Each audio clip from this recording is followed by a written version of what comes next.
सहना भवतु सहनौ भुनक्तु सह वीर्यं करवावहै तेजस्विनावधीतमस्तु मा विद्विषावहै। ॐ शान्ति शान्ति शान्तिः।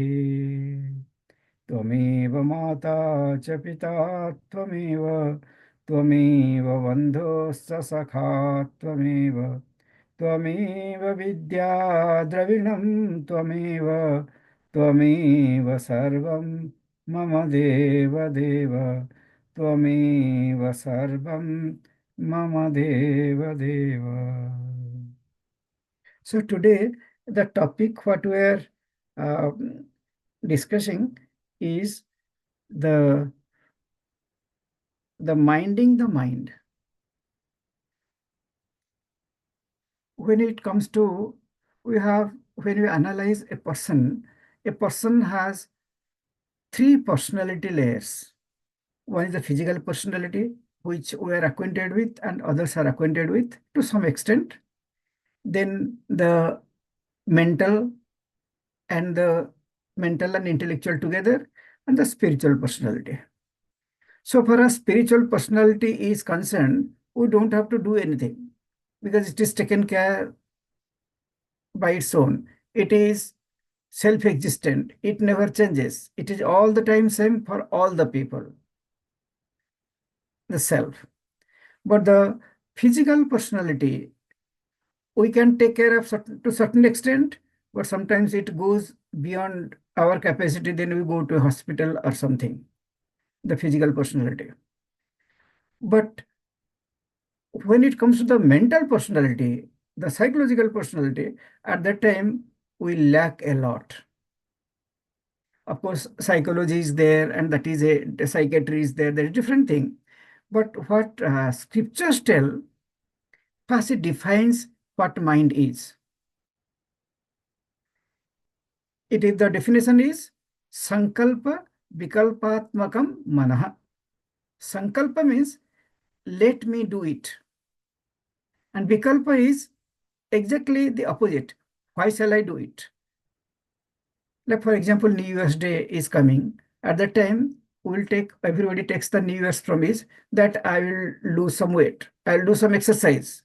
This is called Sankalpa. I will do it. Then the exercise machine or that elliptical or something will be brought, or treadmill will be brought, and that will be kept in our room where we're sleeping, so that we need not have to spend energy to go to the basement. Directly from the bed, we'll fall on the treadmill and we'll do some exercise. And that is a plan. And everybody is informed that, okay, now the dad will do the exercise. Everybody knows in the entire world that message is sent through WhatsApp. But when the time comes to get up on the New Year's Day, it starts at night 12 o'clock. Okay. But I get up, I put the alarm, I put at 4 o'clock, I will get up. 4 o'clock it rang, that alarm rang, but then I turn it off. I'll get up after 5 minutes because everybody is sleeping. Why I will do exercise on the treadmill. And afterwards, I get up, it is 8 o'clock, 8 a.m. So New Year's Day is gone already. Then I'll do why I will do exercise. Everybody is sleeping. Why I will suffer on the treadmill? This is called Vikalpa. Sankalpa is let me do it, and Vikalpa is why shall I do it? That really is not only in this field, in each and every field. All of us, we think that I should do something good. I should do a little prayer. I should do some seva. But when it comes to doing, many of us will fail. Why shall I do it? Who is doing? Who is telling the truth? Why shall I do that? There's need of telling the truth. In this manner, we compromise. Both the types, let me do it and why shall I do it? These two types of thoughts put together is called mind. Sankalpa, Vikalpa, both put together is called mind. That is, mind is always made of conflicting thoughts. Always. Intellect is not conflicting thought. In intellect is mutually supporting thoughts. But mind is made of mutually opposing thoughts. One thought will tell, let me do it. Another thought will come and tell, what is the need of doing it? In this manner, when the sankalpa and vikalpatmakam, the thoughts, millions and trillions of thoughts are like that, then all of them put together is called mind. It is like a tug of war. For example, there is there's a target, there is a handkerchief that is tied to the rope, and from both the sides, people are pulling. And if the people are of equal and opposite force, then that target will not move anywhere. One may be pulling for years and years, but the target will remain in the same place because somebody is trying to pull in one direction and the other people they're trying to pull in another direction. So net resultant is zero.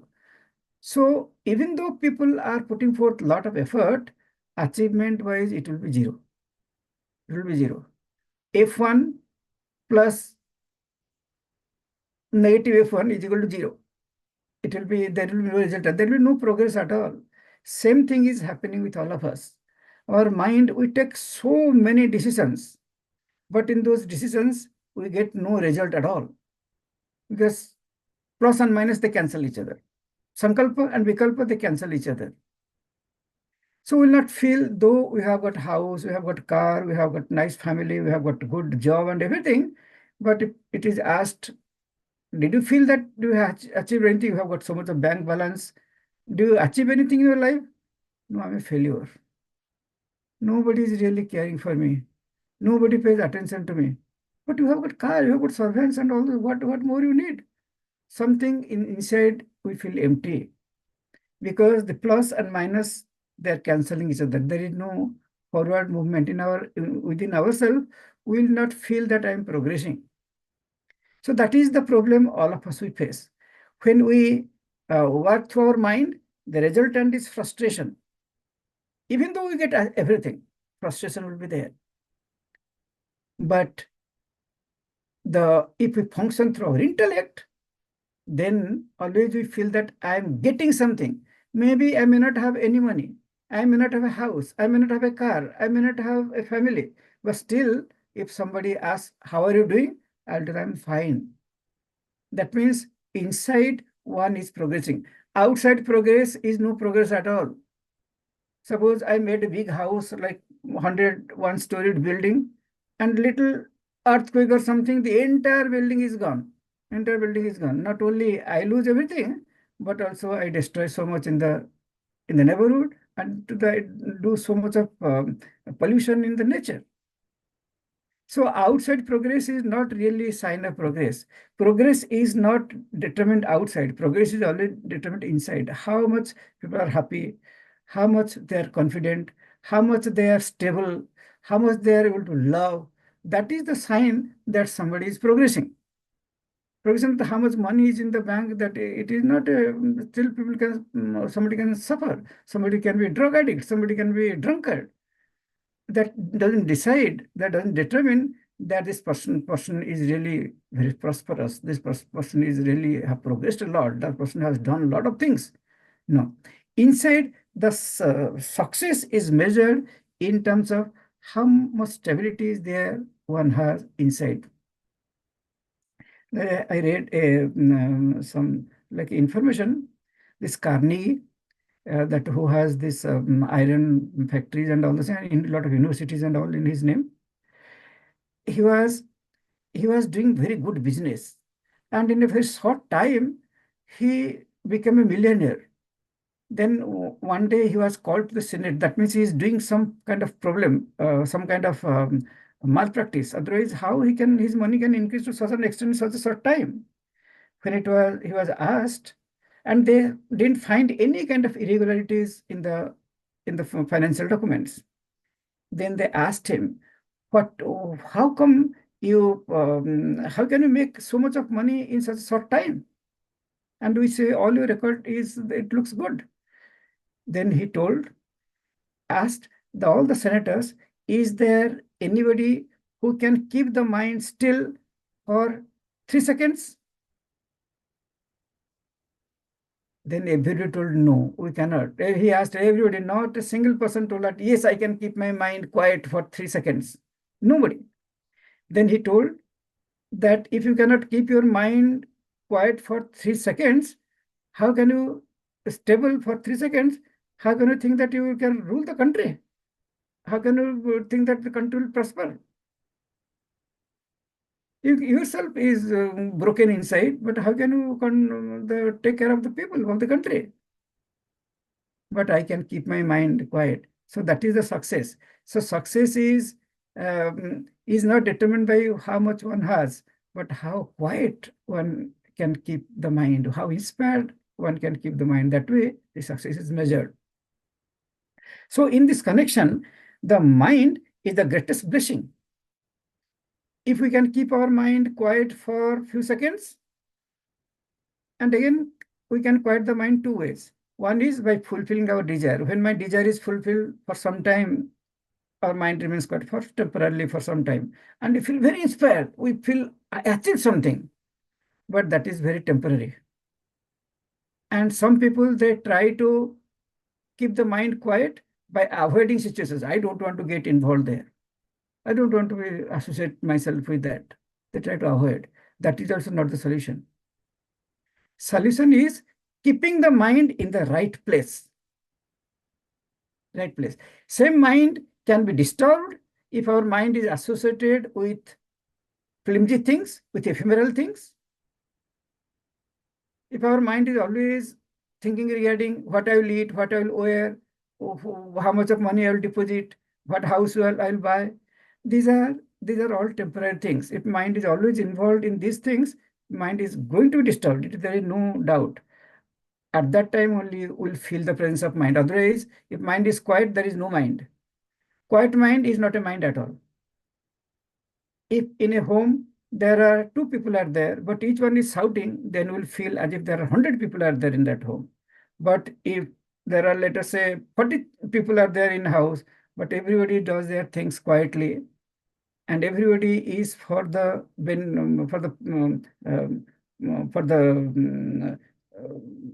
prosperity of the house, then as if there is nobody, only I am there, because nobody is creating any problem. So, mana eva manusyanam karanam bandhamukhyayo. Our mind is our best asset for the mukhya, and that is also the great asset for bandha also, for both. And it is our best friend and our worst enemy. So the physical thing is not in our control at all. What disease will come at what time, nobody knows. But mind is entirely in our control. Only thing that we have to work for it. First thing, one has to understand what the mind is made of. Mind is made of thoughts. What kind of thoughts? Opposing thoughts. Mutually opposing thoughts is called mind, but mutually supporting thoughts is called the intellect. The thoughts are supporting, each thought is being supported by another thought, then that is called the intellect. All of us are born with a mind, but intellect has to be developed. That means we have to make the thoughts to go in one direction. That can happen only when we have a permanent goal, not the temporary goal, get married and get a house, buy a house and have children, or go to this place, that place. That are temporary things. But if we have a permanent goal in our mind, then surely all the thoughts will flow in the same direction, and then the intellect will be developed. And once the intellect is developed, that mind is our greatest asset. So mind plus goal is equal to intellect. If our mind is there, intellect is not there. If intellect is there, mind is not there. If we have developed a intellect by keeping God as the goal, who is eternal, then all our thoughts will flow in the same direction in each and every situation. It will not distract us at all, because mind is set in an eternal goal. And that exactly our scripture is telling. And that is, I feel, that will the best way of taking care of mind and making the mind the most useful for our life, and to achieve the highest thing what for God has made us, God has created us. And thank you very much. Hari Om. Thank you so much, Swami. Hari Om. That was very good. Thank you. So next we'll have our speaker, Vijayalakshmi, Dr. Vijayalakshmi Susarla ji. I just wanted to give a brief introduction to her. Okay, first of all, like Swamiji said, mind is so important. And of course, we all think about the physical health all the time. And according to our Ayurveda, yoga, everything, mind-body connection is so strong. So if your mind is not strong, it starts manifesting as physical illnesses.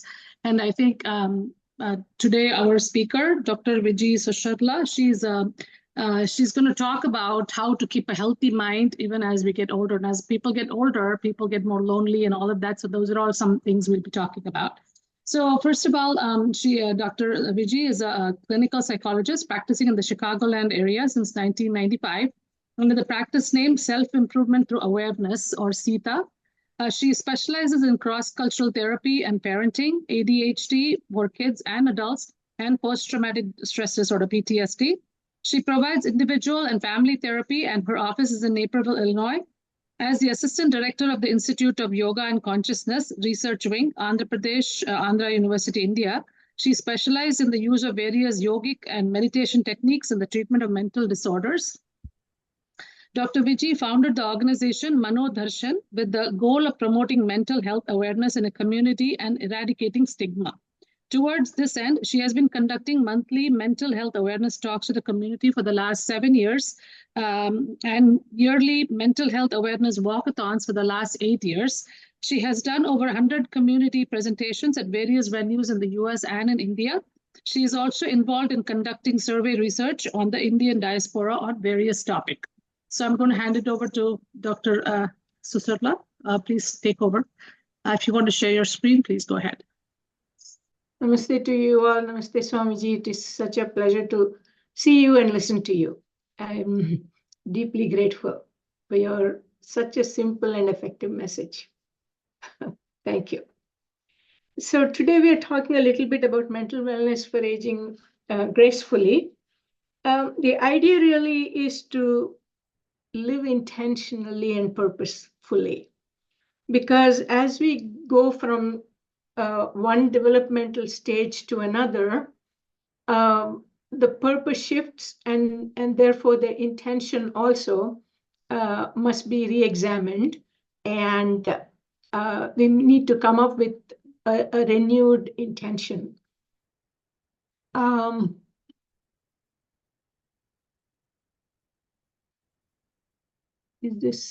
Why is it not moving? Okay. So the purpose is to explore what mental wellness is and understand what mental illness is, and learn to develop resilience. Now, the resilience is the ability to recover from setbacks and adapting to challenging circumstances. When we move from one developmental stage to another, there are a whole new set of challenges that are thrown in our way. And when we are resilient, we are able to negotiate those challenges much better. So resilience is also ability to learn from mistakes. The idea is not to make mistakes, but when we do make mistakes, to be able to recover from that and learn from that. In order for us to do that, it's very important for us to know who we are and what our abilities are, which is, by the way, very challenging, very difficult, especially in this day and age, because we are constantly bombarded with so much information that everybody thinks they have to know everything. And we are constantly running after all kinds of knowledge, gathering all information, and some often forgetting who we are, basically.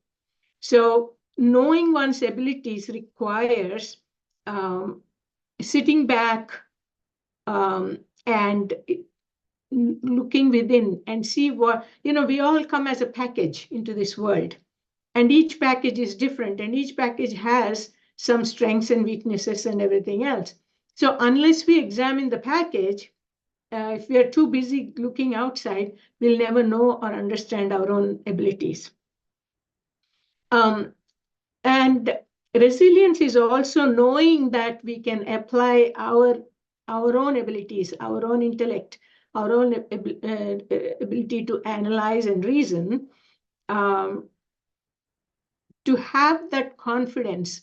So that understanding that I can use my brain to navigate the world, navigate challenges, and recover from mistakes, if I don't have that confidence, then I can get discouraged, depressed, and perhaps give up.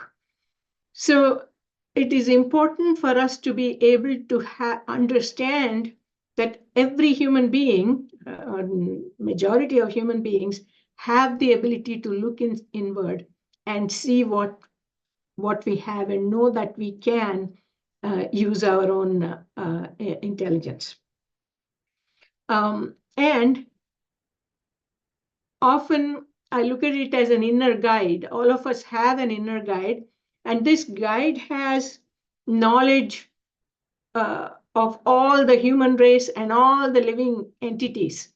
Over millennia, we have developed, and each one of us has inside us all that knowledge. It's a matter of gaining access to that knowledge, which I'm calling inner guide, or intuition, or inner guide.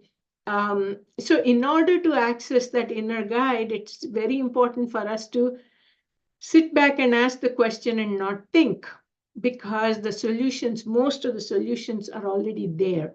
If we just take away the noise, the inner guide will be able to provide us with the answers. And resilience is not engaging in self-doubt and a victim stance, catastrophizing, thinking that, you know, it's the most horrible thing that happened and there's nothing else we can do. And it is not perfectionism. Resilience can be excellence, but not perfectionism. So it's, again, the ability to seek solutions. So at any given point and any given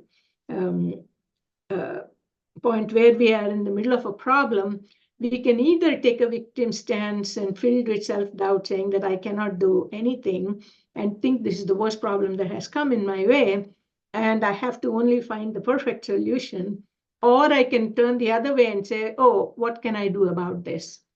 It's a simple fork, one that makes us worse, and the other, we come up with solutions. If they work, great. If we don't, we reapply ourselves, right? So that is what resilience is.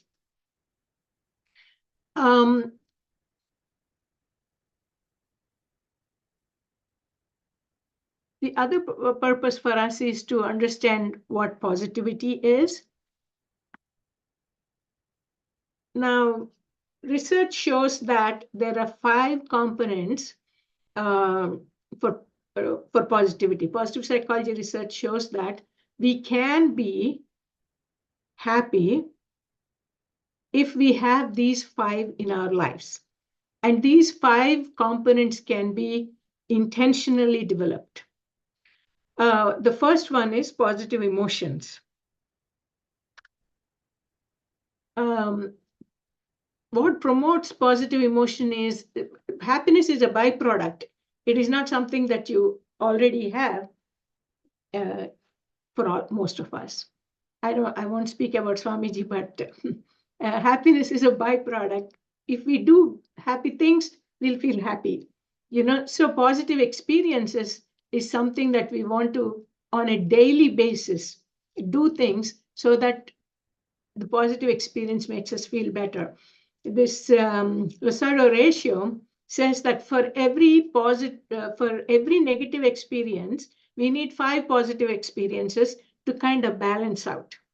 So you can imagine how much we need to intentionally develop positive experiences during the day so that we can outweigh the negative.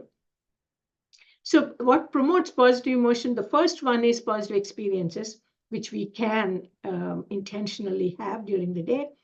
And then the second thing is positive traits. Positive traits, I already told you about resilience.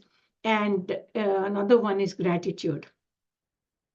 A lot of research shows that people who are grateful live happier lives.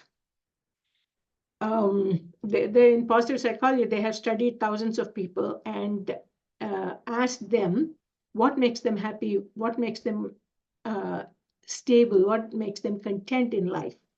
And they came up with these traits.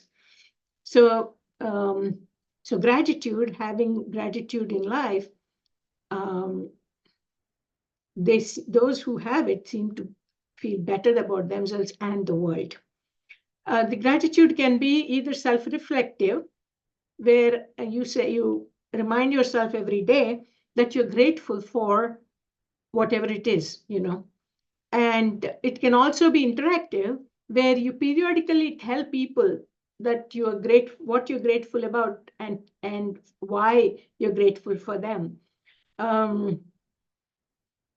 If there is a friend who you're grateful for, your mother, father, husband, wife, to be able to tell them that makes two people happy, and you can do that periodically, once a week, once a day. Maybe Thanksgiving is coming. You can identify 5 people in your life who you're thankful for, and send them a little note saying, that you are grateful for them and why you're grateful, so that they understand their contribution to our lives. The other thing is to develop the best possible self. So these are all introspective exercises, to be able to sit back and ask myself, what does my best possible self look like? And in fact, on a daily basis, and see whether we are heading in that direction or the opposite direction, and revise that periodically. So one of the exercises suggested is to write down your best possible self. So there is a study conducted where about 3,000 plus people were asked to write down 5 things they're grateful for every single day for 6 months. And after 6 months, actually, depression and anxiety scores came down significantly. So that's something that's quite easy for us to do, and even check whether that study is right or not in our case, by saying, okay, we say that, okay, for 6 months, I'm going to just write down 3 things, 5 things, whatever makes sense to you, that I'm grateful for.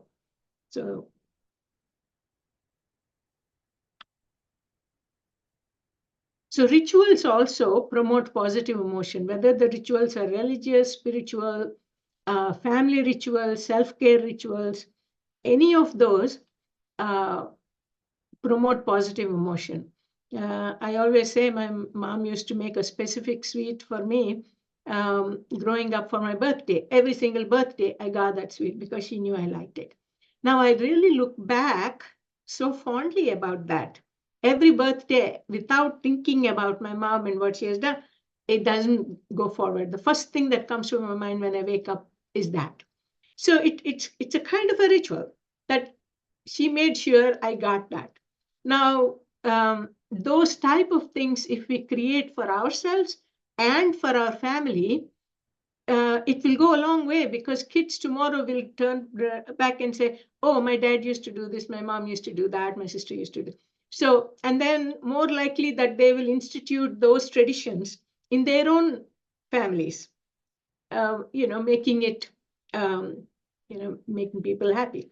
Prayer was one thing we did every morning. Half an hour, 7 of us, we sat down, and there was a list of prayers that my mom taught. We all said, finish off half an hour, the prayers. So it kind of stays in my mind, and it feels so good to think about that. So these are the rituals, if we institute, some daily, some weekly, some yearly, some month, whatever it is, even if it means you're going for an ice cream every Sunday, is a ritual, is a tradition that you can develop. Then the other thing that develops positive emotion is rules. Rules give us stability, and it actually it gives us a meaning, a purpose in life. So instituting rules for ourselves and our children, even if they complain, they will still remember them and they will still do it, you know. So you can write, for example, 10 minutes. What rules do I live by in my life? Or what rules did I learn to live by as I grew up? So that would be another exercise that we can undertake. Experiences make us happier than material possessions. There are studies conducted now. They used to say about your happiness increases, you make about $80,000, and once it hits 80,000, it's a flat line. Now they're saying it's 110, the same updated study. Till about $110,000, your happiness is increasing. But after that, it's a flat line. It makes no difference whether you have millions or billions. It doesn't actually contribute to the happiness. And clearly, experiences are seen to be creating more happiness than material possessions, especially these days. People have too many material possessions anyway. People remember experiences more than material possessions. So one other exercise that positive psychology recommends is that what 3 things went well today and why they went well. This was another study done on, I think, some 2,000 people. For 6 months, they asked them to write down what went well today and why did it go well. And again, the happiness index, jumped significantly. After 6 years of saying, oh, my day went well, my day went well, my day went well, because of these reasons, people started feeling actually more positive, more optimistic, and more confident about themselves.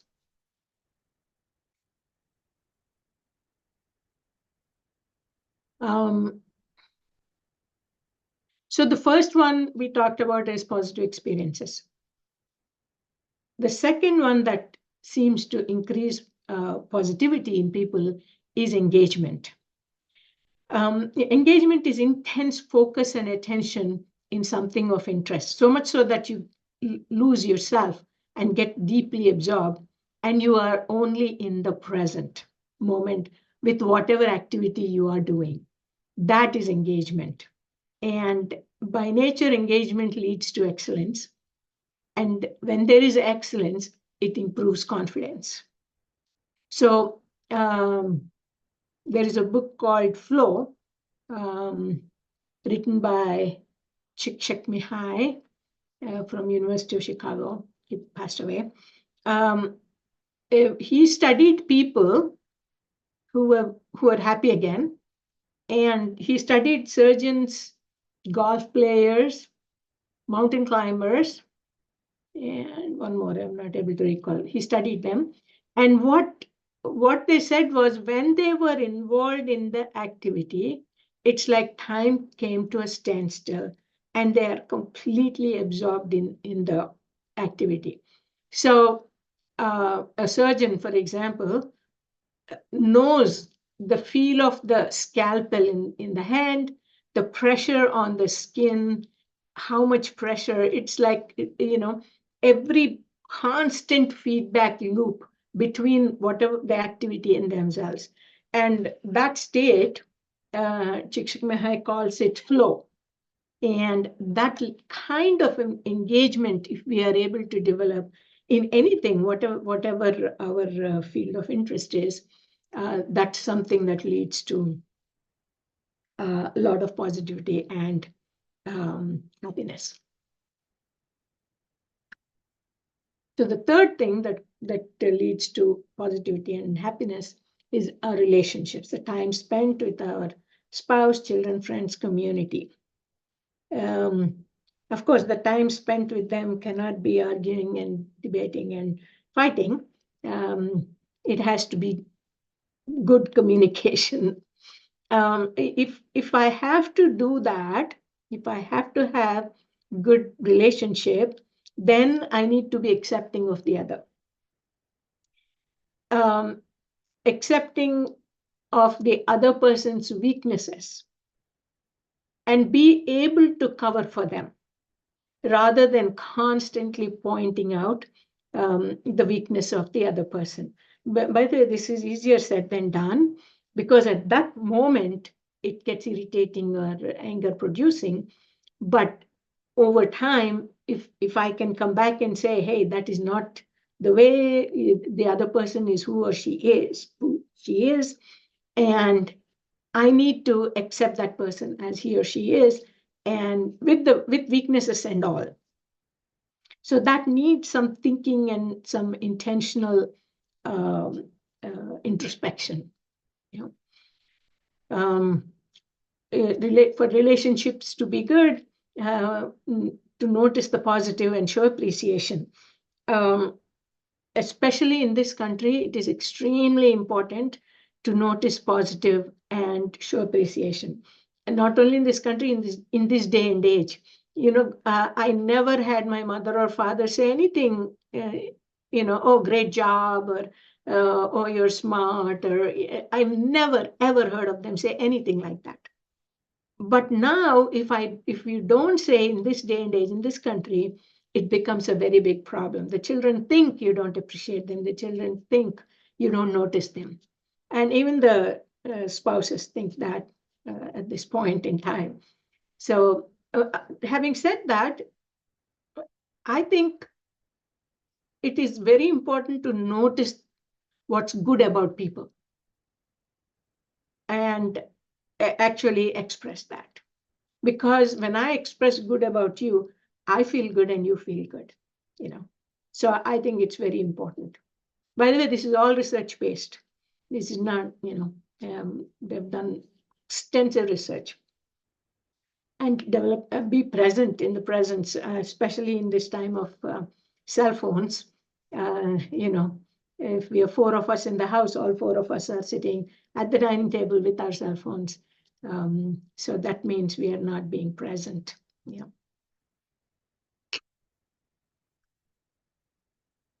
Another thing that leads to positivity and happiness is a meaning and purpose for life. This is belonging to and serving something bigger than oneself. Right? Whatever that might be, something bigger than, I mean, I'm preaching to the choir because all of you are involved in something much bigger than yourselves.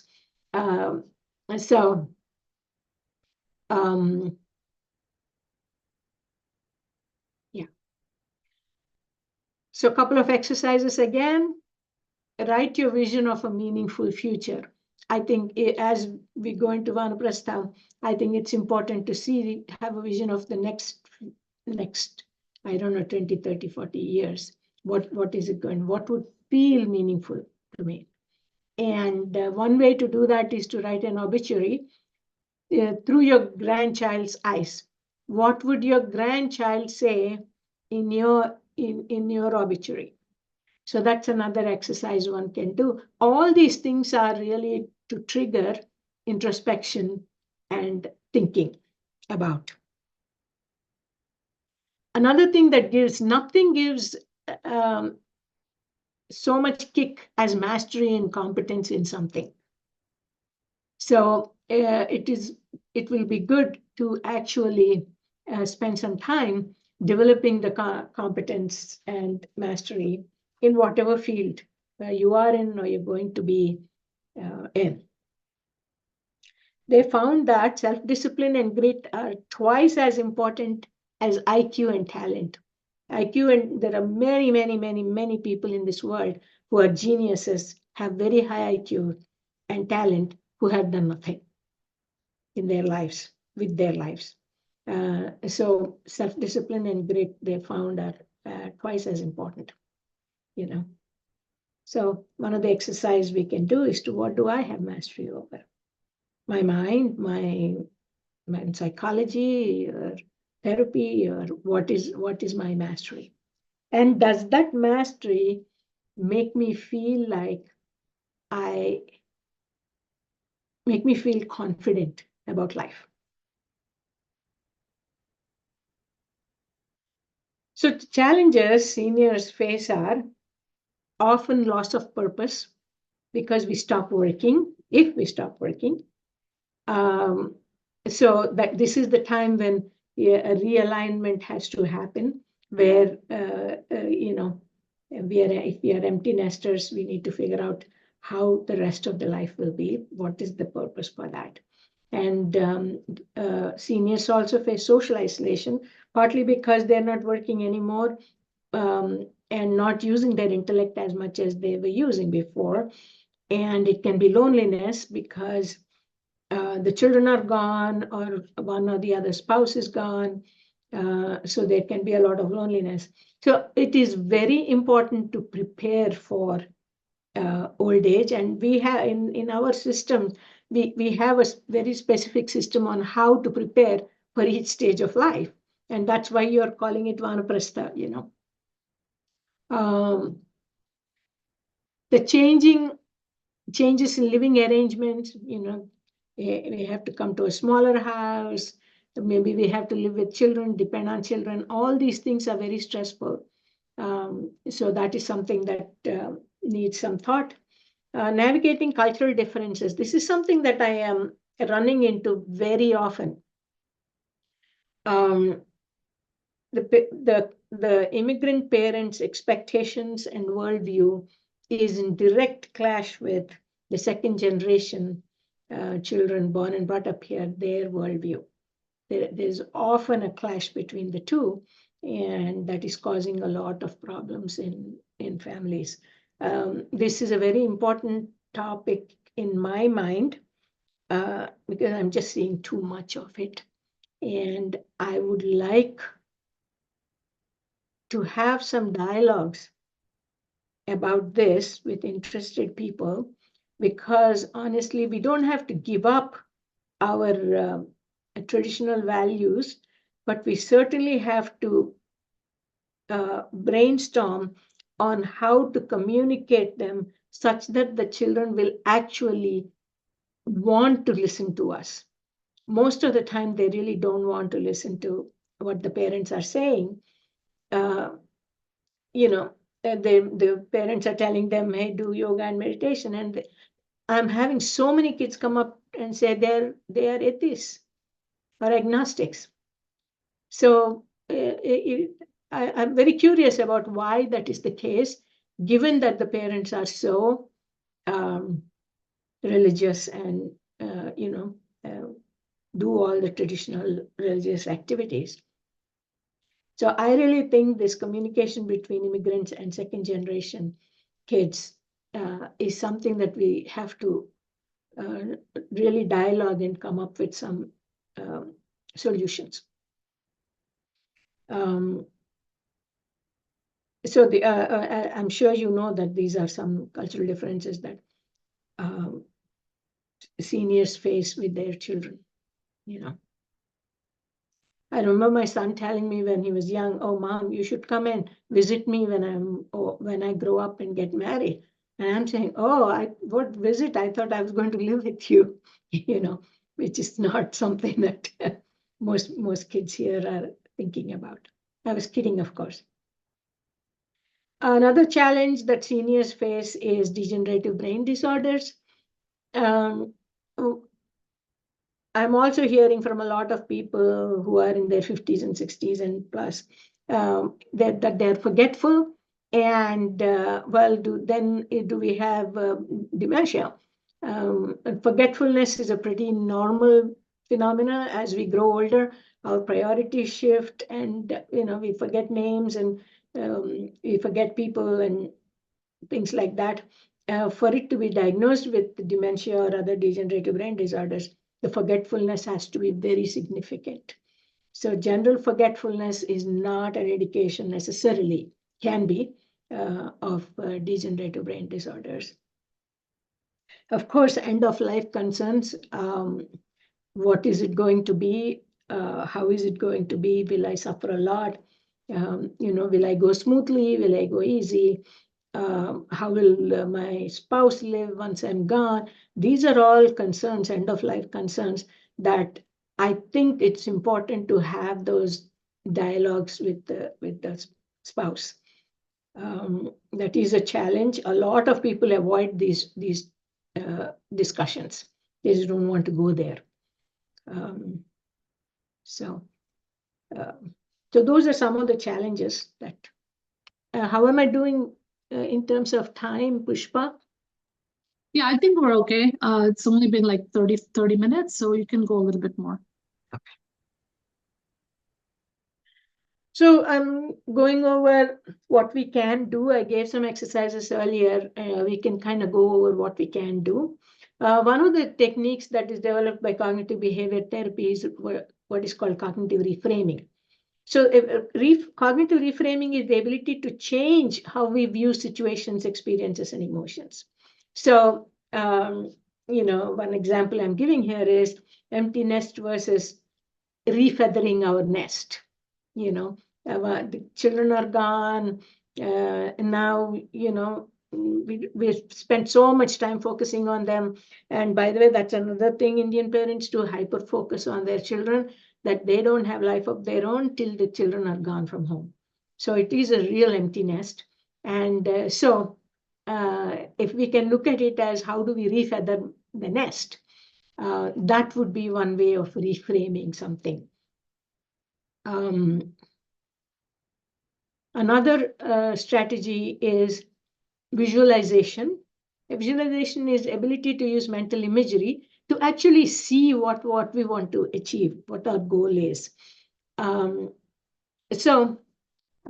If you can close your eyes and visualize what your refeathered nest looks like.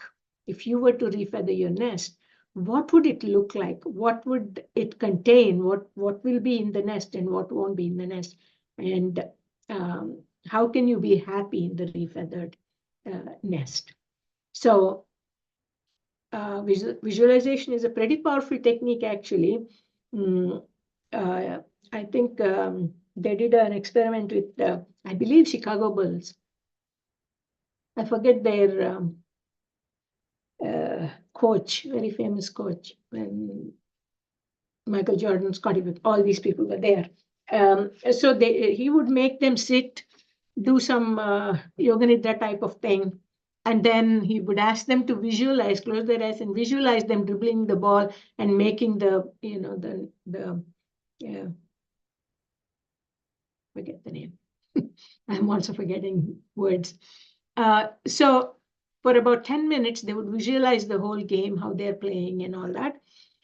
And then they would play. And the control group, they didn't visualize, they just went and did their practices and then played. And they found that those who have visualized did significantly better in their game. And there are a lot of studies like that on various, even on cancer, recovery from cancer, there are some studies showing how visualization. Coach is Phil Jackson. Phil Jackson, yes, thank you. Thank you, yeah. So that's something. Another thing is, there's something called neuro-linguistic programming. Basically, there also images are used. So let's say if I'm extremely stressed about something.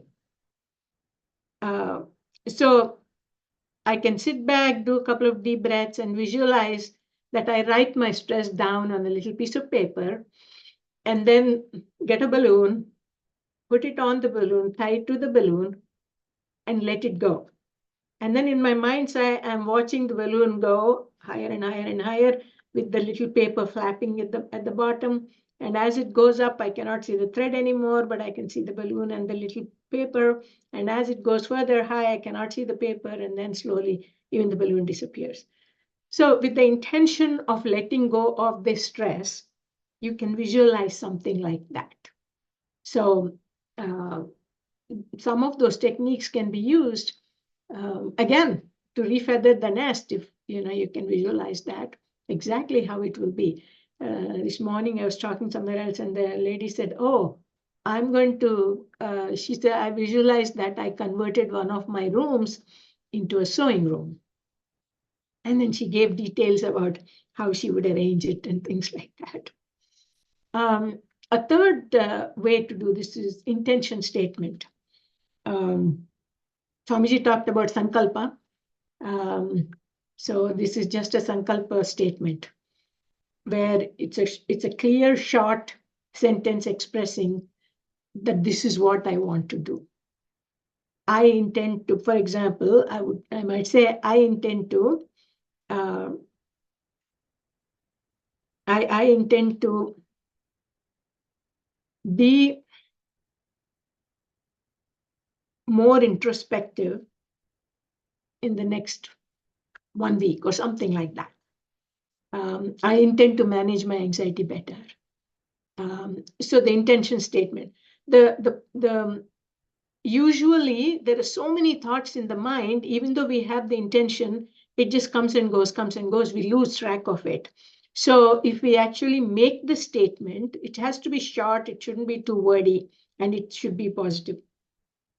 And if you write it down, and as soon as you wake up in the morning, today I intend to blank, okay, whatever you want to fill it in. And then at the end of the day, tomorrow I intend to do, the same thing, or manage my anxiety, for example. So when I say today I intend to manage my anxiety better, it'll kind of, the day, it preps the day. And at night, when I remind myself of the same statement, intention statement, or the sankalpa, my mind sleeps on it. And we know that during sleep and dreams, a lot of information is being reorganized and solidified. So making the intention statement and working on that regarding our future is another way to. So what is one intention statement for enhancing my life? You can think about that. The other thing is to see our lives as our responsibility and not anyone else's.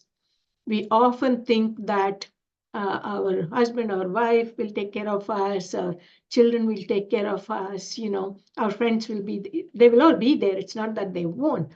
But ultimately, if I don't take responsibility for my life, know what I need, and see how much my needs are, whether those needs are reasonable, not reasonable, I have to do that. Nobody else is going to do that.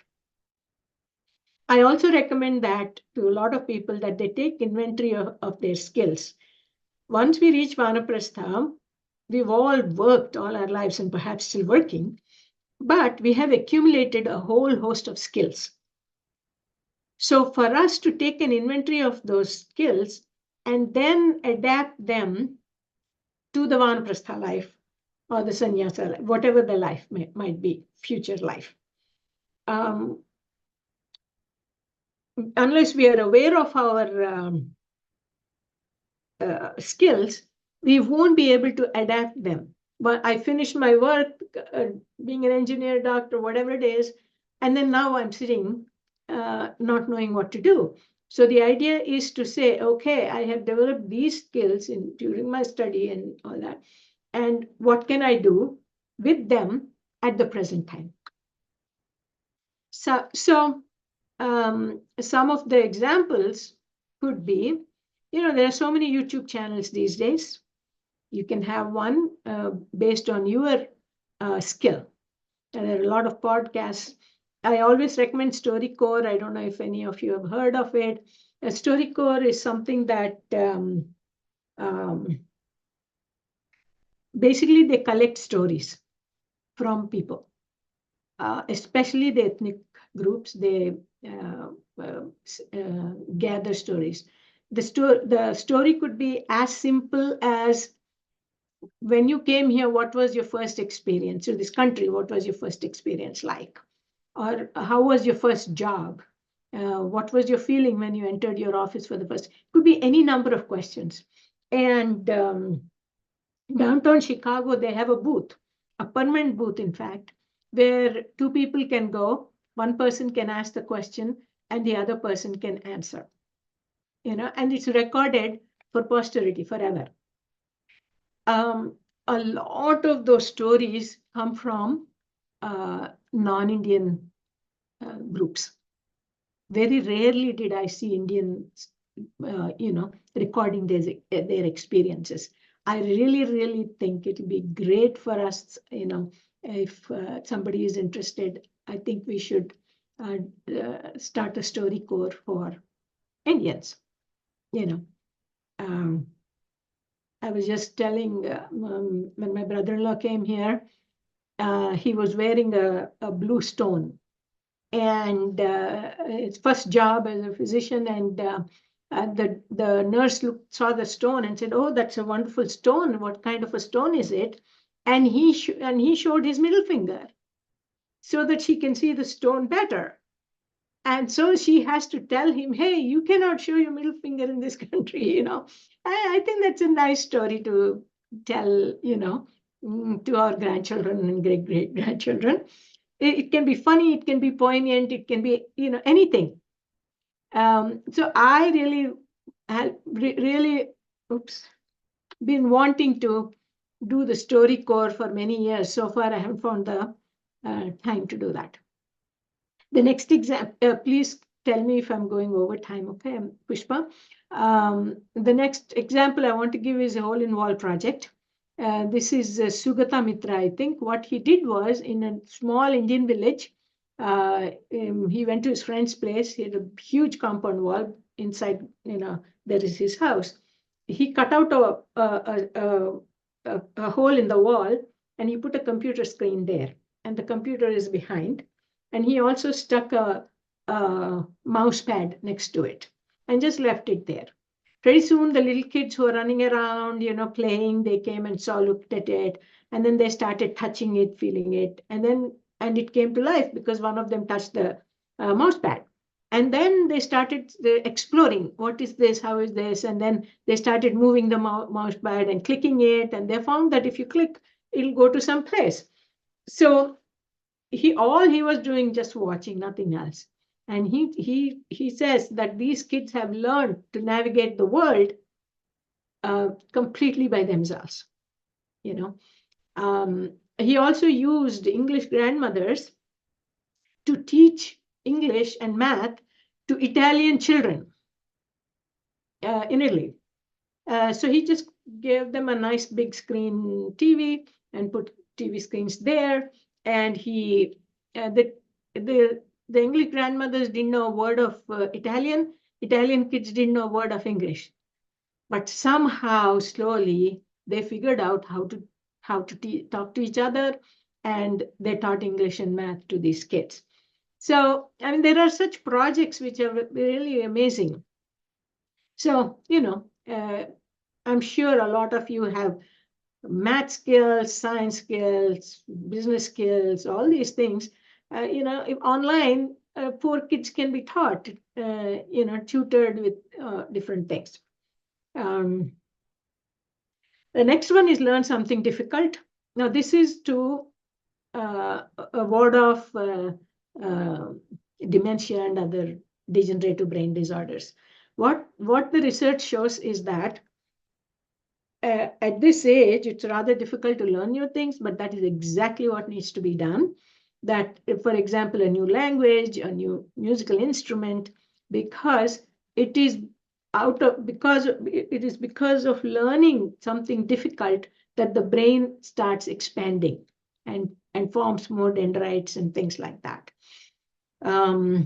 So there is a study on Catholic nuns. A huge study again, where they found that Catholic nuns who were doing difficult puzzles, for years and years they did those puzzles, these Catholic nuns, and they found that the prevalence of degenerative brain disorders in them is less than those who have not done that. again, I want to emphasize that they have to be difficult, and it shouldn't be just for 20 minutes, 10 minutes. That doesn't work. The time they came up is 90 minutes. I don't know, 90 minutes a day, by the way. So that would help. Learning Sanskrit, for example, I think that's pretty intense. Sanskrit is, something that we all, cherish, and learning something like that is very good for our brain. Okay. Now, for myself, I wanted to do this Manodarshan, working on mental health and the stigma attached to it and things like that. And also I want to do the story core, and I want to, there's so many hours in the day, do diaspora research. There is so much information on Blacks, on Hispanics, on Chinese. There's so much research done. Hardly anything on Indians. What are Indians thinking about various topics? What do they think about arranged marriages? What do kids think about arranged? What do they think about this whole LGBTQ thing, parents and children? There's no data, really. That's something else I would like to do. So whatever it is, what I'm saying is we can do something that will keep our brain active.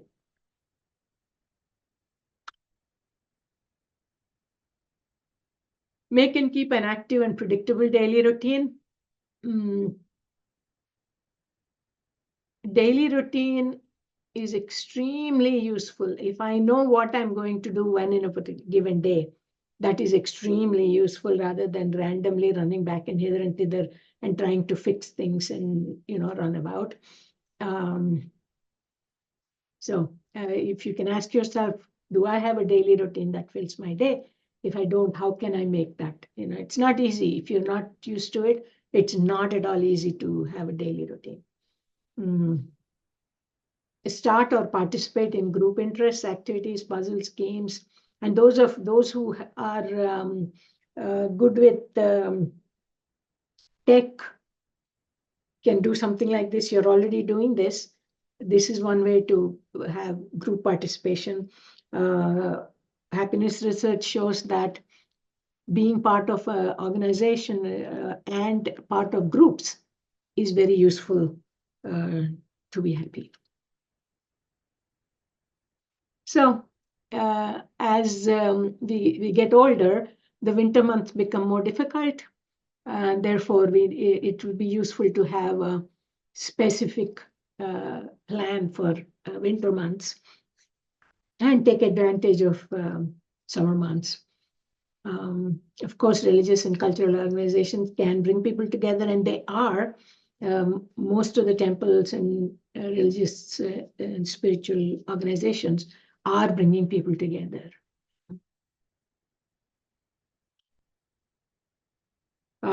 So I just want a quick thing about beware of mental health issues. There is such a thing as mental disorder. The brain is an extremely complex organ, 100 billion cells, each cell connecting to 100,000 other cells through its dendrites and forming a very intense and big network. There's supposed to be more interconnections in the brain than the stars in the Milky Way. So it's a very complex organ, and things can go wrong. If we have a car, things go wrong. Today, I don't have heat in this office because it's not working. So these small systems go, they break sometimes. Similarly with the brain, certain things are bound to go wrong. So there is every chance of people having mental disorders, especially the more serious ones are definitely brain-related, schizophrenia and things like that. Mental disorders are diagnosed only when it impacts the person significantly. The person cannot work, cannot keep relationships, unable to take care of himself or herself, when it is impacting others, and when the person is experiencing significant distress, then only mental disorders are diagnosed. So it's very important for us to know what these disorders are and take them seriously. There's nothing wrong in taking them seriously. You're not going to lose anything. You'll just go talk to somebody. I do want to say a word about medications. They have a role to play, but a lot of people are scared of taking medications. But the way I look at it is, if any problem, either me as a clinician or the patient can rate the problem on a 0 to 10 point scale. If they are rating 7, 8, 9, 10 in a consistent on a consistent basis, I will tell them to seek medication. If it is anything below 6, below 7, there are other ways to manage it. Depression and anxiety are normal part of human existence. Again, only when it reaches a particular level do we diagnose it. Otherwise, you just, everyone goes through it and there's nothing unusual about that. We already talked about dementia. Thank you very much for inviting me for this. I appreciate your patience in listening. Please let me know if you have any comments or questions. Om Purnamada Purnamidam Purnat Purnamudachyate Purnasya Purnamadaya Purnameva Vashishyate. Om Shanti Shanti Shanti. Hari Om Shri Gurubhyo Namaha. Hari Om.